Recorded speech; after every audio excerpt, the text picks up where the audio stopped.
Hey guys, welcome back. My name is Wildcard. Let's have a look at some news for the week. The first test of the South African Lions tour has just happened last weekend, and a lot of interesting things has come out of the tour. I went back and had a look at some of the stats from historical tours and had a look at how the first test will impact your odds of winning the test series from a historical Lions tour point of perspective. So let's have a look. First up, what is your chance of winning the test series after losing the first test? So only 4 teams out of the 37 tours were able to win after losing the first test. And that's 11%. Your chance of winning the first test, winning the test series after losing the first test is 11%. And the 4 teams that have done it, the Lions in 1899, over 100 years ago, and against Australia. New Zealand won against the Lions in 1930 after losing the first test, and the Lions beat Australia again after losing the first test in 1989, and Australia, the most recently, well, not recent, almost 20 years ago, beat the Lions after losing the first test in Brisbane in 2001. And out of all the tests being played, 37 tours being played, there were 2 tours ended up being a draw. So in 1962, it was a draw in South Africa. And in 2017, there was a draw in New Zealand. So technically, nobody were able to win the test series after losing. Whichever team lost the first game, they weren't able to end up winning. So that was a draw. 2 draws. And so the overall stats, the Lions have a 47% win rate in the Lions tour. So they're below 50% in winning on the tour. In South Africa specifically, the Lions has an even lower percentage than average, 31%. So that's 4 wins, 1 draw, 8 losses for the Lions. Very tough. However, the good news is no team has ever lost the tour after winning the first test in South Africa. No one has done that in South Africa. Not South Africans, not the Lions. And there is 1 draw, which in 1962 we saw. So technically, statistically speaking, the Lions has a 92.3% chance of winning the 2021 Lions tour after winning on the weekend. So if the Springboks are able to come back and win the test series, that'll be a historical first. Very exciting. Anyway, just a bit of a fun fact for you guys to consider and to look at. Let's go through some other news. British and Irish Lions. Yeah, so there has been a bit of referee drama out of the first test series. So the Lions won quite close with a dominant performance in the second half. And the TMO was the South African. What's his name? Yanker, I think. He was a South African. So, yeah, it's a lot of discussions after the game about whether or not he's made the right calls. Not really like he's being biased or anything, but there was some calls that was a bit up in the air. And what was really annoying about this test series was that a lot of the calls were kind of like made seemingly really hastily. Like only 1 replay was showed, and it took them really long time to show the replays to the fans, to the viewers. So maybe the referee were watching videos but not showing on TV. But on TV, it looked like the referee just had like 1 look at 1 angle in some of these calls and just made a decision. So there was a couple where the ones that did take a bit of time is the one that's talked about a bit where Willie LaRue looked like he scored a try. It looked like a really nice chip kick by, I think it was Lukamio Arm, or maybe it was Mapimpi. But anyway, there was a nice kick into the end zone. There was big chase. Willie LaRue get there, and he was denied a try for being offside. So they had to show. So they had really poor angles. So the camera angles look like was from behind. So he always looked like Willie LaRue was in front because of camera angle. So it was really hard to tell. And there was another one where Damien Delande scored, but they had to go back like a few minutes to see there was a knock on by Cheslin Kobe in a high ball. And there was a bit of a talk about that. And there was one that was given to the South Africans where Pieter-Sepp du Toit looked like he dropped the ball. Again, there was not a kick behind, and Pieter-Sepp du Toit was there. The ball was by his ankles. He tried to pick it up. It looked like he touched the ball, but he kind of like overran it, right? Like it was between his legs. He like overran it, but it looked like he touched the ball when he overran the ball. And but that ended up being a try for South Africa. So it was a bit of 50-50 call by the referee. I think the biggest problem with the referee, in my opinion, was there was a few dangerous tackles as well. The referee didn't see. There was one there was one that was really bad where Cheslin Kobe, he like caught the ball on the sideline after a high ball.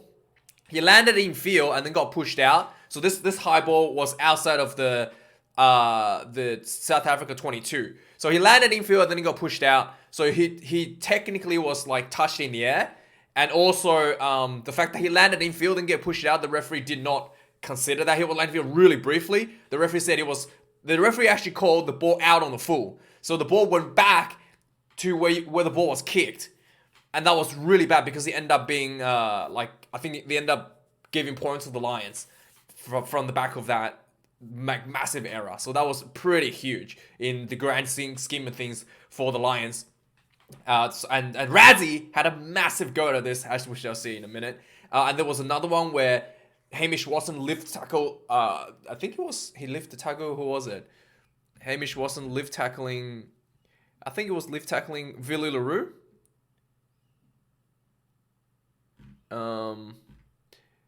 Yeah, here we go.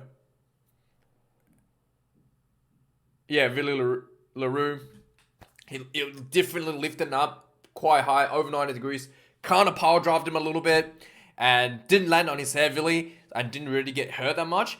And then he should have been a yellow card there, at least a yellow card. But he did not get anything. The referee just called it a penalty. So this is where the rules are really bad. If really LaRue had stayed down and put his hand on his hair like with a bit of acted a little bit, he would definitely got a yellow card. The fact that the referee looked at it and went, oh, he didn't really hurt his head, not a yellow card, that's pretty bad. You know, like this is something that we don't want in rugby. We don't want people to like be on the ground milking a penalty, right? So that's, yeah, pretty bad refereeing overall out of the test match. And Erasmus was on Twitter tweeting about all those reckless plays and tackles. There was a lot of things going on. And he was obviously not happy about some of the tackles, especially about the Cheslin tackle. He thought it was quite dangerous. He actually called out Mako Vunipola for doing so. And then social media obviously erupted. And they said that Razzie was quoting his own account. So apparently the account that Razzie was referring to, Jacob Johan. Yeah, everybody go follow this guy. Okay, Jacob Johan. Apparently, he had 0 followers and just like basically agreeing to everything Razzie was saying. And yeah, it looked like it was just Razzie's second account. So yeah, everyone go follow Razzie's alter ego, Jacob Johan. Get himself talking to himself. Quite entertaining. But anyway, furthermore, the rugby concussion lawsuit that was happening against World Rugby, well, was quite a few players involved, has 2 players added into the list. Jason Hobson from England and Neil Clark. So this is why a lot of these, red cards that you're seeing these days, high tackling from Corin Betty, not like the shoulder hitting the French player in the rugby last week, Australia versus France. Like that sort of red card, normally you wouldn't see. Nowadays, our red cards are giving out quite more toughly because of this lawsuit. In fact, so yeah, that's just unfortunate that the state of the game has come down to this. But yeah, this is like one of the reasons why World Rugby is tightening up some the high tackle area and the red cards. So Neo Francis was sacked over some racist comment against Marcus Smith, the guy that I very envy very jealous of. Only played 2 tests for England, winning the rugby. What is it? Premiership with, I think, Exeter, and he's played 2 games for England out of the Premier League, and then got caught up into British Island tour, and there was some pretty things. Yeah, I don't know if it's that bad, to be honest. So a Harlequin out half. Oh yeah, with Harlequin, sorry, out half with a David Beckham haircut and an Oompa Loompa tan. You just couldn't throw him in. I don't think it's that bad, to be honest. If someone said I had a Oompa Loompa tan, I would be like, sure, whatever. But yeah, nowadays you got to babysit everyone. In fact, I think this is probably not good for Marcus to be so protected by everything. He's just gonna end up, choking one day when the pressure really piles on in like the Rugby World Cup or something, right? Like, this really isn't that much big of an issue. If someone said I had a Oompa Loompa tan, David Beckham haircut, I'd be like, yeah, whatever, that's fine. Like, I think it's a tan part that people think that it's racist because that refers to a skin color.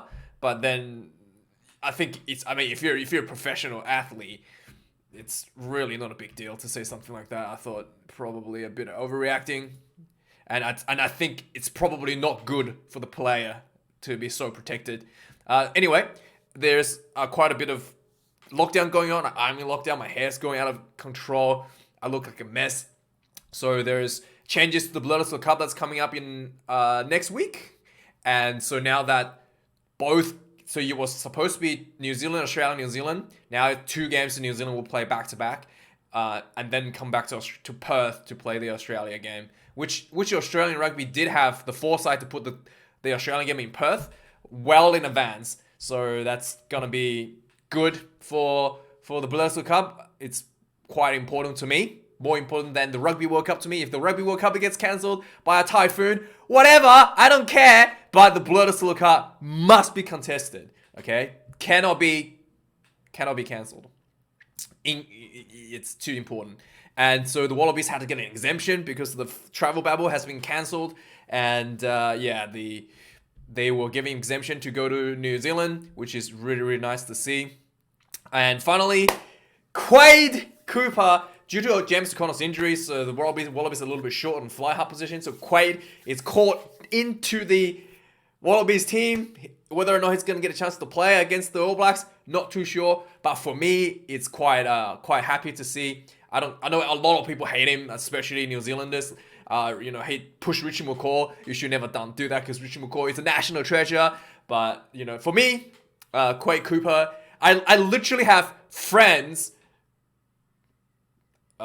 who knows Quade, like, in person, okay? So he's kind of like in my circle of circles. So I am very, very happy and proud to see him back in the Wallabies. And after being sacked, basically, by the Reds, it's good to see him actually getting caught on an opportunity to represent the national team once again. And and he's matured a lot. He's in good shape. Haven't played much rugby, I don't think, but we'll see how he fares. But he'll probably like a reserve for the Wallabies anyway. It wouldn't be too much of I wouldn't see him starting unless Lolosio gets injured, and just be adding a bit of experience for the team, an extra person on the ground. So yeah, I'm pretty happy about this one. But yeah, who am I kidding? I got no friends. Just, he's just a fanboy. Anyway, next, the All Blacks confirms a test match against the US Eagles next year. This is something that I was, is it this year or next year? October test, yeah. So later this year. And this is really, really good to see. This is something that I kind of like, in my mind, when I think about the New Zealand financial troubles and selling of the New Zealand All Blacks, the one thing that came to my mind was promoting the game in the US. And this is really, really good to see. Like, to instead of selling the All Blacks, promote it into a growing market is something that is really, really huge for New Zealand financially, and that's something that I'm really glad to see someone is actually doing something good. What I had in mind was potentially have a Maori All Black game as well in the US, potentially against Canada on the same weekend. That'll be like a double header that everybody will, have more fans, just get a bigger audience. But All Blacks should be a pretty big draw. Everybody will come see it. It's just that how you know, it's gonna be that does the local fans wants to see the Eagles get smashed, like, you know, 70 points. Time will tell, but it's really good for the sport and really good for USA to get that exposure, to get that experience against the All Blacks. I mean, once in a lifetime experience, right? Finally, let's have a look at the result for the British and Irish Lions tour. Whew. So this one was completely game of two halves. First half, the South Africans completely dominated. Kicking was good, tackling was good, the scrum was good. Better in the first half, in fact, with technically what was a lot of talk about this, the starting props, Onks Unch and Trevor Nyake being like substitution props, but the substitutions they actually did better in the first half against Ty Furlong and Cowan Dickey. And second half, the Springboks really looks like struggled, whether it's because the you know, fitness issue from their illness, or whether it just be rusty, but they really fell off in the second half. The Springboks did, and the British and Irish Lions did have a more more stacked bench. Like Owen Farrell was on the bench and had a few quite impactful players on the bench as well. I think. I was going to say Conor Murray, but Conor Murray was injured. He was initially in the team, but he was injured. So they had a lot of punching power off the bench as well, which led to the Lions finish off the game very strong in the second half and dominated the Springboks. So let's have a look. 1 tries apiece. There were a lot of TMO referees. That was pretty poor. I've already mentioned earlier in the video. 2 tries denied for the Springboks, which was the right decision. Pollard 4 kicks, perfect in the first half, and didn't get a single kick in the second half. Really bad. Whereas the Lions had really poor kicks in the first half. Bigger missed one, which was really easy, a kick. And then there was a long kick missed by Elliot Daly. So not perfect in the first half, but the Lions were able to come back. So the first half score was 12 points to 3. And the Lions came out of the sheds straight away, put the power on and scored a try in the first 3 minutes or so. Yeah. So some stats. The run meters are pretty similar: 276, 251, 83 carries each. 6 clean breaks for the Springboks to the South African 8. 14 turnovers conceded to the 13. 18 missed tackles out of 117 for the South Africans, and 15 missed tackles out of 100 for the Lions. Pretty good defense for both teams. 40 kicks in play, 35 for South Africa. And the kicking has been pretty poor in the second half for the South Africans. 2 misses, whereas the 2 misses in the first half for the Lions. And finally, the Lions had 2 line-out losses. Yeah, the line-out was pretty bad in the first half. There was like communication errors where the ball thrown in, no one jumped. There was not stray call being done. And there was just, poor lineouts in the first half. So the Lions really have struggled a lot in the first half. Penalties conceded 14 for the Springboks, 8 for Lions. So a very interesting stats here. The Lions had only gave away 7 penalties in the first half and only 1 in the second half. Whereas I think the South Africans was like 8 or something in this first half, or like 7 or 8 in the first half. I gave you another 7 in the second half. So it was, the discipline did not change for the South Africans, whereas the discipline massively improved for the Lions. However, they did manage to get away with that with a yellow card with Hamish Watson's spear tackle, but that is something that the Lions will be very appreciative. Anyway, as you see earlier in the game, prediction for the Lions tour: 92% chance for Lions to win now after winning the first test. Must be pretty happy all around the world. Anyway, guys, thank you for watching this video. I'll see you guys a little bit later this week for the team announcement. Cheers.